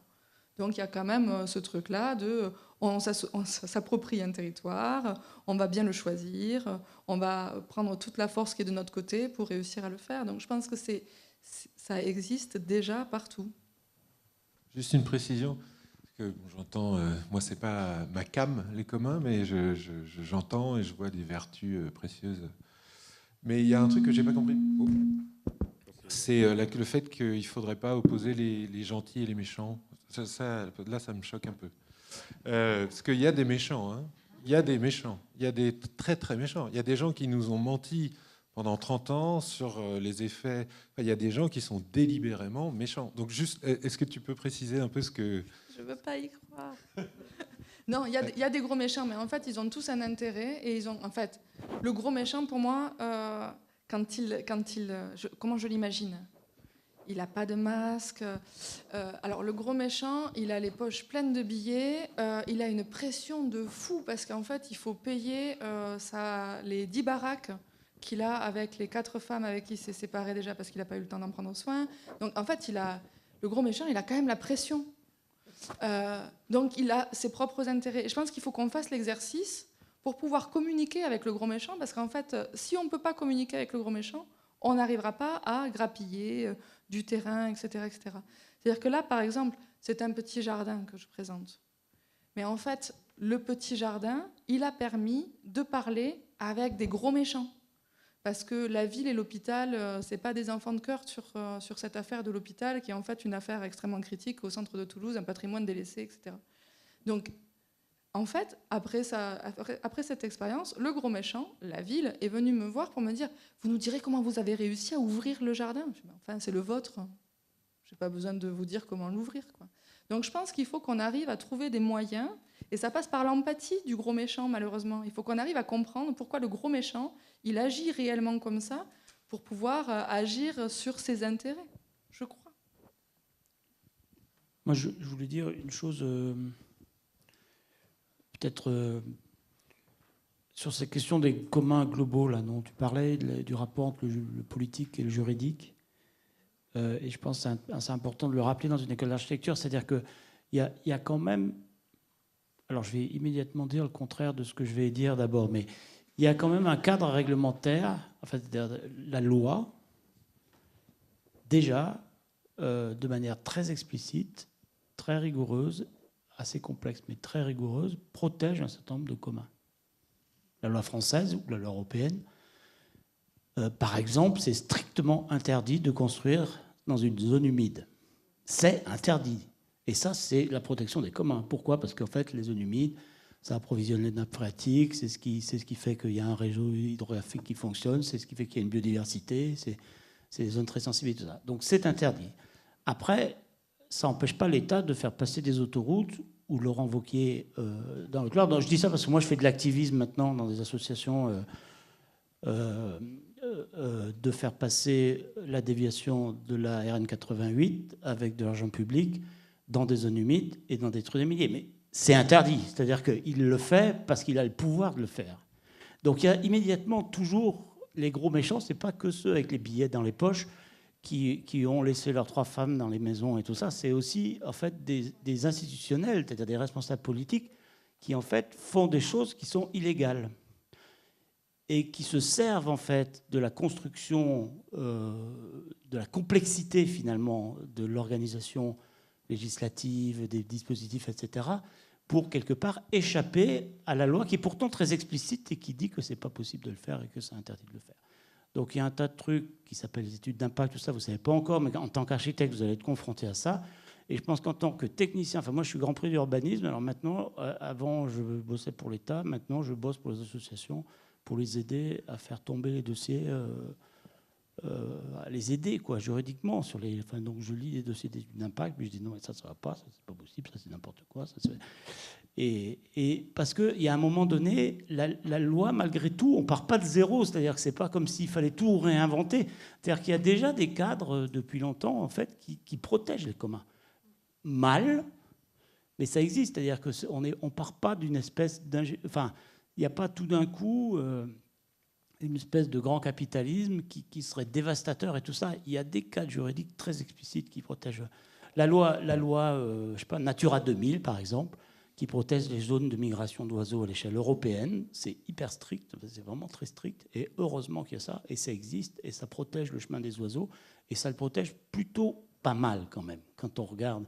C'est-à-dire, s'il n'y avait pas cette loi, ça serait une véritable catastrophe. Et ça touche directement les architectes, parce que c'est des questions qui sont pour nous... Enfin, il faut connaître ça, il faut vraiment il faut profondément s'intéresser à ça, et en tant qu'architecte, on doit aussi, je suis d'accord avec toi, se mobiliser et agir sur ce niveau-là, parce que là, on est à une échelle qui est vraiment une échelle macro, qui a des effets qui peuvent être soit dévastateurs, soit au contraire extrêmement positifs. À Natura 2000, je suis désolé, ça reste quand même quelque chose de très puissant. Oui, mais juste très vite, c'est vrai, heureusement, que dans certains pays, il y a une belle et bonne législation, mais les multinationaux, aux multinationales, on dit, sont presque immunes parce qu'ils sont toujours ailleurs. Et d'abord, et puis les problèmes, par exemple de l'air, par exemple des océans, l'État n'y peut rien. C'est seulement des instances supranationales, internationales qui peuvent agir. Enfin, mais je suis d'accord qu'en Europe, on a des trucs pas mal, des cadres juridiques. Heureusement. Juste pour rebondir sur la métaphore, la bonne métaphore en vrai du méchant, en réalité, j'ai l'impression que le méchant, ça peut être nous, tous les jours, en soi. Parce que techniquement, en fait, un public, enfin, ce qu'on appelle le domaine public, c'est juste un commun, mais réduit à que dalle, quoi. Enfin, je veux dire, la France, en soi, c'est un commun. Mais c'est un commun qui est réduit à juste nous, privilégiés d'être français. Voilà. Enfin, je veux dire, c'est un commun qui est fermé dans un cadre, littéralement un cadre juridique, et dont on est les seuls à pouvoir en privilégier, enfin, en avoir le privilège. Donc, en fait, en réalité, le commun, c'est effectivement, il y a une nécessité qui soit globale. Enfin, c'est une nécessité, mais c'est aussi une nécessité d'être constamment en fait réfléchi et re-questionné à tout instant. Enfin, même nous, tous, en tant qu'individus, on peut se poser la question, mais qu'est-ce qu'on est prêt à partager? Parce qu'en fait, le commun, c'est n'importe quoi. Enfin, c'est ce stylo qui est autour de moi, c'est cette veste, c'est qu'est-ce qu'on est prêt à partager jusqu'au bout, quoi.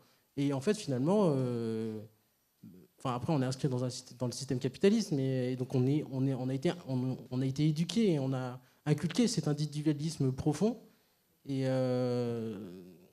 donc du coup, on se crée nos propres limites de ce qu'on est prêt à partager avec les autres en réalité. Et, ouais, c'est un travail constant. Ça se limite pas juste en fait à grandes instances. Bref, voilà. Moi, je voulais dire, je suis d'accord vraiment 100% sur ça. Vraiment, c'est notre responsabilité, c'est notre engagement, et c'est pour ça que j'avais lancé le débat sur la question de renforcer les liens de confiance, mais surtout de solidarité. Et en fait, c'est une question de construction des valeurs commune, une construction qu'on va faire tous ensemble et des valeurs qui sont forcément à partager et donc sur lesquelles on va devoir se retrouver et qui ne sont pas les valeurs forcément du passé ou partiellement. Par exemple, quand j'étais étudiante, j'avais ton âge, au Moyen-Âge, ça s'est passé comme ça, et ben, nous avions un mot qui était un mythe, qui était croissance. Et c'est le label sur lequel on faisait passer tout. Ah, ça, c'est la croissance économique, la croissance des villes. Et c'était un mythe. On y croyait. Hein, en tant qu'étudiant, on disait, ah, ben, ça, c'est la croissance. Ah, alors, avec la croissance, on pouvait tout justifier. Maintenant, si on revient à un cadre juridique, c'est parce qu'on a besoin de revenir à un cadre de valeurs à protéger et à récupérer cette dimension du soin qu'on a totalement perdue. Et donc, là, il y a vraiment la guerre pour prévenir les bons et les méchants. Pourquoi on a besoin de ces cadres juridiques? Parce qu'on a besoin de les protéger. Et l'exemple de Frédéric, ça va dans ce sens. Et ça, on peut multiplier cet exemple sur plein de choses. Comment fait-on pour protéger? Il y a eu en Italie un juriste, Rodotà, qui a essayé à plusieurs reprises, après son travail a été relu et réinterprété ces dernières années. Il s'appelait Rodotà. Il a essayé de proposer une loi. Il a étudié comment cette loi pouvait être écrite avec une commission. Ils ont travaillé pendant des mois et des mois. Ils ont présenté la loi. Cette loi n'est jamais passée. Est-ce qu'il y a une loi en France qui protège les communs? Non.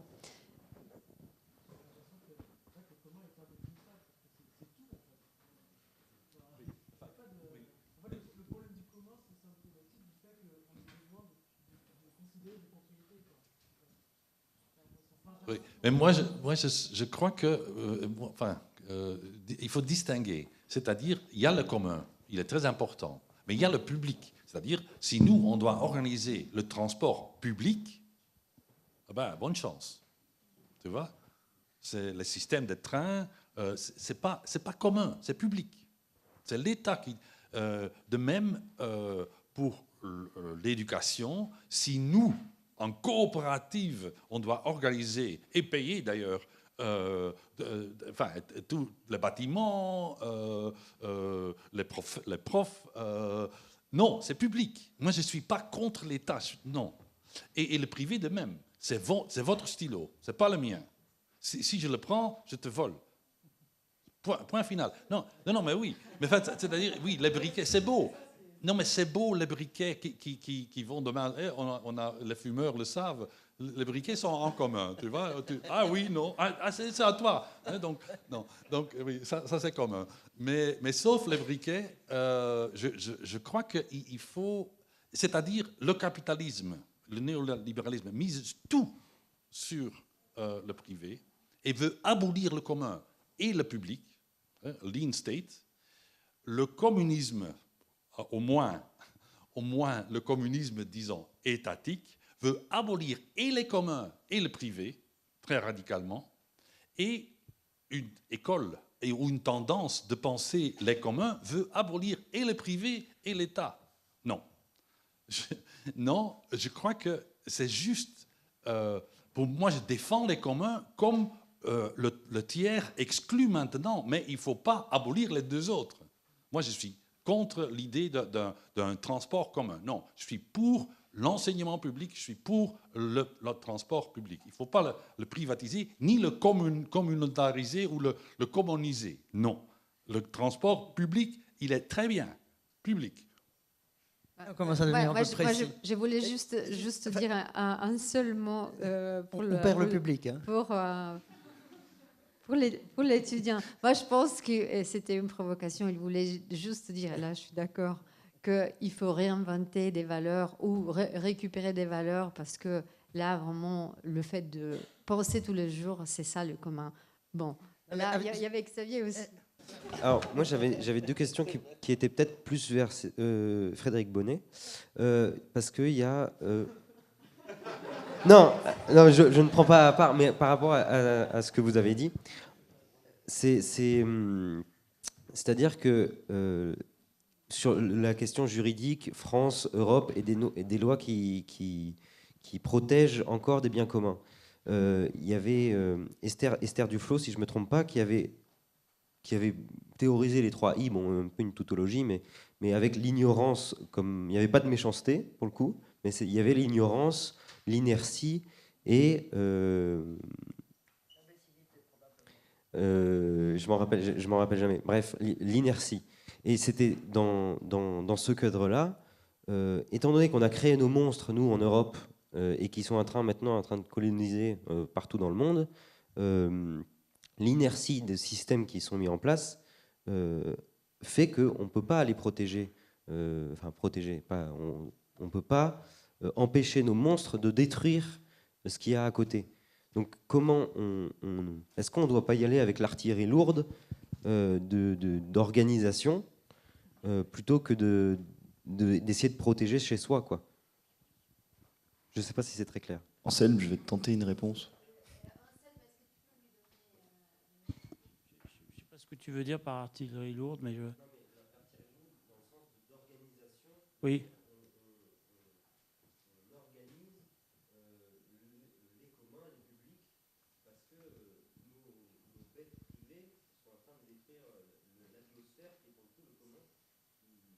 Alors moi, je pense qu'après, c'est des choix individuels. Mais c'est clair qu'il y a...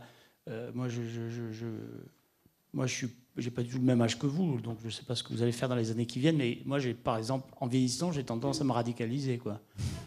Clairement. Alors, c'est-à-dire, je pense que je vais finir mon métier d'urbaniste en faisant de plus en plus de manifs et en faisant des actions plus fortes, parce qu'il y a effectivement une résistance de l'institution et du droit qui fait qu'à un moment donné, il y a un certain nombre de choses qui vont dans le mauvais sens. Et donc, moi, je comprends complètement les gens très, très engagés sur je comprends tout à fait, par exemple, j'ai même écrit encore un article dessus pour le dire, les gens qui se mettent dans les arbres pour éviter qu'on les coupe, ou on les a coupés quand même, c'est les gendarmes quand même. Le titre du Monde qui dit, en gros, les forces de l'ordre ont permis de déboiser pour faire une autoroute. C'est-à-dire qu'en gros, on utilise de l'argent, on utilise des gens qui sont assermentés, qui ont un métier de sécurité publique, en fait, pour couper des arbres, pour détruire des milieux naturels. Moi, je serais gendarme, je serais malade, en fait. Donc, évidemment, en fait, on est arrivé à un point où ça devient quand même critique, quoi. Ça devient critique. Ça, on est d'accord, mais ça ne date pas d'aujourd'hui. Hein. C'était déjà le cas il y a 50 ans. Mais je pense que ce qui est important, peut-être... C'est vrai que tu as raison, il est tard, mais moi, je pense qu'il y a des échelles, en fait. Cette histoire de commun, il faut donner des mesures.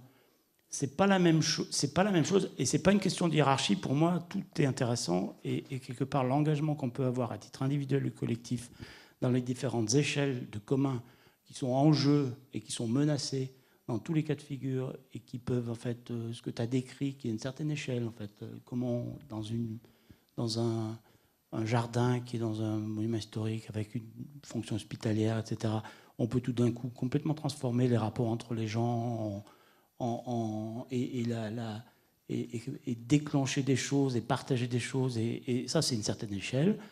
Il y a des échelles qui sont locales, qui sont, par exemple, moi, je pense, des enjeux considérables aujourd'hui sur la privatisation de l'espace public ou la marchandisation de l'espace public, qui est un enjeu considérable à l'échelle d'une ville.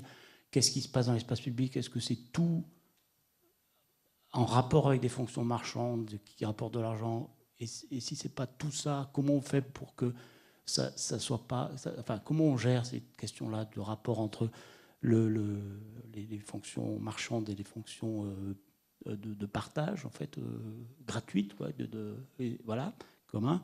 Ça, je trouve que c'est un enjeu considérable. Et puis après, il y a aussi cette échelle-là. C'est pour ça que je parlais des zones humides, de l'eau et tout ça, parce que c'est toi qui en as parlé à cette mesure-là. Et je pense que ce n'est pas incompatible de s'engager sur ces 3 mesures qui ne sont pas du tout pareilles, quoi. Et en tant qu'architecte, on peut avoir un rôle à ces trois niveaux-là, parce que la question des communs, des grands communs, que sont l'air, l'eau, la biodiversité, enfin, un certain nombre de choses très, très importantes pour tout le monde, pas simplement pour les humains, mais de manière générale, elle est aussi complètement liée à notre pratique, à nos pratiques, c'est ça que je veux dire. Ouais. Oui, rapidement. Moi, je voulais juste revenir sur Anselme sur ce que tu as dit, où tu nous mets comme les grands méchants. Si je me fais un peu l'avocat du diable, en Europe, on a déjà la chance, et on envie beaucoup de pays. Toi comme moi, on a fréquenté la Colombie. On parlait de la mutualité, de notre système de sécurité sociale. C'est des biens communs qu'on possède et qui aujourd'hui sont en danger. Je pense qu'on est plus en danger et qu'on ferait mieux déjà de lutter pour préserver. Et, enfin, il y a aussi ça à avoir en tête, c'est qu'on est plus menacé par cette idéologie. J'ai vu les petites affiches dans la salle de recherche, mais que l'Amérique reste chez elle un peu, parce que je pense qu'on est plus en danger que ce qu'on croit, et tout ce qu'on nous envie à l'étranger, on est en train petit à petit de le perdre, et au jour le jour. Donc oui, on est les grands méchants et tout ça, mais il faut aussi qu'on soit conscient de la chance qu'on a sur plein de sujets, et qu'on les défende corps et âme si on peut.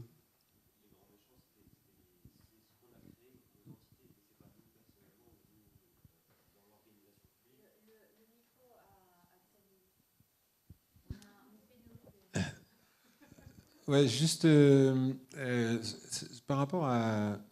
il y aurait tellement de choses à dire, mais sur la question des choix individuels, parce que vous avez tendance à dire que nous sommes les méchants collectivement, je pense notamment les travaux de Paul Guilibert sont hyper importants pour comprendre en fait comment nos choix sont extrêmement restreints et qu'en fait on n'a pas vraiment le choix. C'est-à-dire qu'on n'a pas le choix de choisir des produits qui ne relèveraient pas du capital. On n'a pas le choix de... C'est-à-dire que tous les choix... C'est-à-dire que sur un produit, il y a cinq étapes, dont 4 sont décidées en amont de nous, sans que dans sa production. Toutes ces décisions-là ne sont pas des conditions... Si on avait le choix à cet endroit, nous ne ferions pas ces choix. Et on se retrouve à un moment où nos choix ne signifient plus rien, en fait. Donc, ils sont trop paramétrés. Donc, moi, je crois beaucoup à cette... Et je crois que, moi, en tout cas, ce qui fait que je ne vous rejoins pas peut-être dans cette dynamique du commun, elle n'est pas tant de l'objectif, elle est stratégique, en fait. C'est que la volonté de... Je parle à la camarade Jeanne, de cette idée qu'on va être dans une forme de négociation, et je suis d'accord qu'il faudra accumuler tout un tas de... Mais on n'évitera pas un rapport de force, en fait. Moi, je pense ça. On n'évitera pas un rapport de force, et c'est pas en étant en empathie avec les grands méchants qu'on va arriver à les désarmer. Il faut quand même se rappeler que 5% de la planète détient plus de la moitié des richesses, que les 1% les plus riches sont responsables de la pollution de bien plus que la moitié des États du monde. Enfin, c'est un délire total. Et ces gens ne supportent même plus la contestation. Ils ne supportent même plus que nous ne soyons pas d'accord avec ça. Et les gens sont mutilés, mis en prison, juste parce qu'on daigne dire, non même pas s'opposer, mais qu'on daigne dire qu'on n'est pas d'accord. Donc je pense que la question du rapport de force se pose nécessairement, et je dirais que dans tous les travaux sur les communs, c'est pas ce qui ressort. Ce qui ne veut pas dire que ça les invalide, hein, mais en tout cas, moi, c'est ça qui fait que j'ai du mal à me joindre à ces travaux que je trouve intéressants, mais parce que j'ai l'impression que la conflictualité, elle est quelque part... Et alors, du coup, c'est une forme de question. Hein, est-ce que c'est vraiment le cas ou pas? Moi, si je peux dire juste un nom, même pas un mot, un nom, Toni Negri. Tu ne peux pas dire qu'il a fait 11 ans de prison quand même. Et oui, d'accord, il était impliqué dans d'autres choses, d'accord, mais il a été... En tout cas, tu mets Negri comme un des penseurs du commun, par exemple. Oui, absolument. Et il a fait la prison, non pas parce qu'il a été soupçonné, il faut arrêter. Il a fait la prison parce qu'il n'a jamais renoncé à un mot, c'est le tien, révolution. Il n'a jamais renoncé à ça. Et pour ça, il a payé cher. Donc, il y a un côté Commonwealth. Il y a toute la littérature qui a été construite autour de la pensée de Michael Hart et Toni Negri va dans ce sens-là. Hein. Il y a une grosse partie des communs, au moins à l'origine, qui vont dans ce sens. Je me permets. Mais que la multitude de producteurs créatifs va abolir le capitalisme est un rêve de Négri. Excusez-moi. C'est une question hyper intéressante, la question du conflit dans les pratiques collaboratives, parce qu'effectivement, on fait passer ça comme quelque chose de joyeux, etc. Mais la plupart du temps, il y a forcément toujours des conflits, parce qu'on n'est pas d'accord sur plein de questions. Donc la manière qu'on a alors pas de les régler, mais au moins d'avancer, c'est de se laisser du temps de les résoudre. Donc, mais après, du coup, c'est une autre échelle, parce qu'en fait, c'est ça aussi qui est difficile sur les conversations comme ça, c'est qu'on parle de l'échelle complètement globale avec les autres planètes qui vont nous envahir et le petit truc, la petite fleur du jardin, quoi. Donc, de manière très concrète, il y a même des typologies d'espace qu'on met en place assez rapidement. J'en ai pas parlé, mais en fait, le cercle qui est au milieu du jardin, on avait de la chance, il était là. Mais en fait, c'est un cercle qu'on reproduit systématiquement ou quasiment systématiquement, avec plus ou moins de moyens, pour fixer des temps de rencontre matin et soir, en collectif, à 20 ou 25, et aussi laisser les autres parler. Donc ça, c'est quand même toujours hyper important. C'est des typologies, on les connaît. Et en fait, comment dire ? C'est jamais des combats, c'est pas frontal, c'est pas agressif. Et en fait, c'est ça, je pense, qu'il faut qu'on arrive à faire de plus en plus. Il faut qu'on arrive à restaurer le dialogue. Mais le dialogue, c'est le conflit. Je sais pas si je pense que ça fait énormément partie des pratiques, mais c'est finalement pas ce qui en ressort à la fin, parce qu'on voit que ça avance. Mais c'est que du conflit. Je ne veux pas être dans un cercle avec Elon Musk. Ou Trump. Un gros hug.